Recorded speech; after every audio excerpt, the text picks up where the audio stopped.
Hello everyone. तो कैसे हो आप सब। तो लास्ट की वीडियो में हमने देखा था कि साइंस के कितने पार्ट हैं।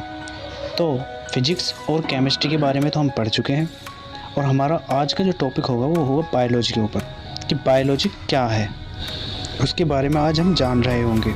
तो बने रहिए वीडियो में। तो चलिए करते हैं शुरुआत। तो गाइस, जब आप कहीं हिल स्टेशन पर जाते हैं तो आप ज़्यादा ऊंचाई पर अनकंफर्टेबल महसूस करते होंगे। ऐसा क्यों होता है, क्या आप जानते हैं? क्या आपने कभी सोचा है कि क्या कारण हो सकता है उसका? अगर आप नहीं जानते, बने रहिए वीडियो में, तो इसका आंसर मैं वीडियो के लास्ट में दूंगा। तो आज का हमारा पहला टॉपिक है मीनिंग ऑफ बायोलॉजी।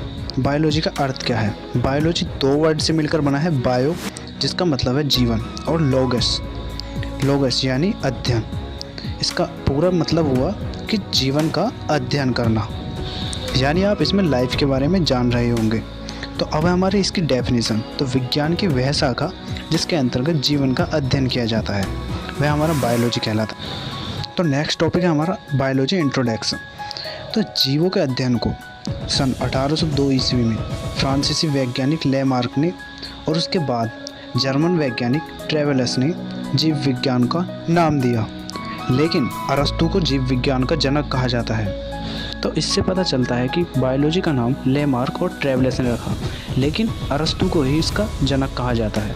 तो गाइस, आज हमारी अर्थ पर लगभग 17 से 18 लाख जातियाँ ज्ञात हैं। तो इनमें से हम जंतुओं और पादपों में स्पष्ट रूप से भेद देख सकते हैं।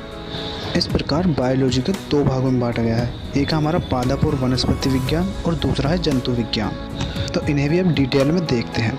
तो ब्रांचेस ऑफ बायोलॉजी, तो बायोलॉजी की कितने ब्रांच हैं? तो एक है हमारी बोटानी और दूसरा है हमारा जूलॉजी और तीसरा है हमारा माइक्रोबायोलॉजी। बोटनी को हिंदी में वनस्पति विज्ञान और जूलॉजी को जंतु विज्ञान और माइक्रोबायोलॉजी को सूक्ष्म जीव विज्ञान कहते हैं। तो चलिए इन्हें डिटेल में जानते हैं। तो पहला है हमारा वनस्पति विज्ञान। वनस्पति विज्ञान क्या है? इसमें हमारे पेड़ पौधे, इनका अध्ययन किया जाता है।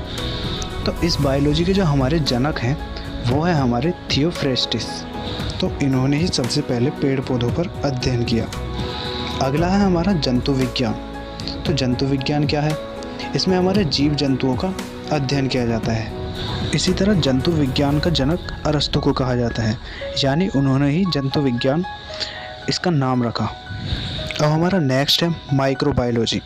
तो इसमें हम सूक्ष्म जीवों का अध्ययन करते हैं और इसके जनक हमारे ए.वी. ल्यूबनेहोंग को माना जाता है, यानी उन्होंने ही इसका नाम रखा। तो गाइस, ये अब सूक्ष्म जीव क्या है? तो ये सूक्ष्म जीव जो हैं हमारे वायरस और बैक्टीरिया हैं। ऐसे ही और भी हैं। तो बढ़ते हैं अपने अगले टॉपिक की तरफ। तो अगला टॉपिक है हमारा daily life example in biology. तो चलिए देखते हैं। तो अब उस क्वेश्चन का आंसर जो मैंने आपसे शुरू में पूछा था, तो उसका आंसर हम बायोलॉजी की हेल्प से समझ रहे होंगे। तो होता क्या है, जब आप ऊंचाई पर पहुंचते हैं तो आपके शरीर को बदलते प्रेशर और ज़्यादा ऊंचाई पर ऑक्सीजन के स्तर को कम करने का टाइम नहीं मिलता, जिससे आपको सांस लेने की दर बढ़ जाती है और ब्लड में ऑक्सीजन का स्तर बढ़ता जाता है, जिस कारण आप अनकंफर्टेबल महसूस करते हैं। तो ये तो वो इसका पहला एग्जाम्पल। अब इसी तरह से देखें तो एग्रीकल्चर में भी बायोलॉजी का यूज़ है और भी देखें तो हमारा फूड और ड्रिंक्स में भी बायोलॉजी का यूज़ होता है। इसी तरह से हमारा क्लोथ्स में भी यूज़ होता है कि आप सर्दी में क्या पहने और गर्मी में क्या पहने, उस हिसाब के कपड़े बायोलॉजी की हेल्प से बनाए जाते हैं। अगला एग्जांपल है हमारा हेल्थ और मेडिसिन से रिलेटेड। तो बायोलॉजी की मदद से ही हमारे ये सब कुछ होता है। जब आप बायोलॉजी को पढ़ते हैं तो तभी तो आपको पता चलता है कि क्या दवाई किस रोग के लिए है, और सबसे ज़्यादा यूज़ हमारा बायोलॉजी का इसी फील्ड में है। बायोलॉजी पढ़कर ही तो आप डॉक्टर बनते हैं। तो बस बायोलॉजी के बारे में इतना ही। तो मिलते हैं अगली वीडियो में, तब तक के लिए बाय।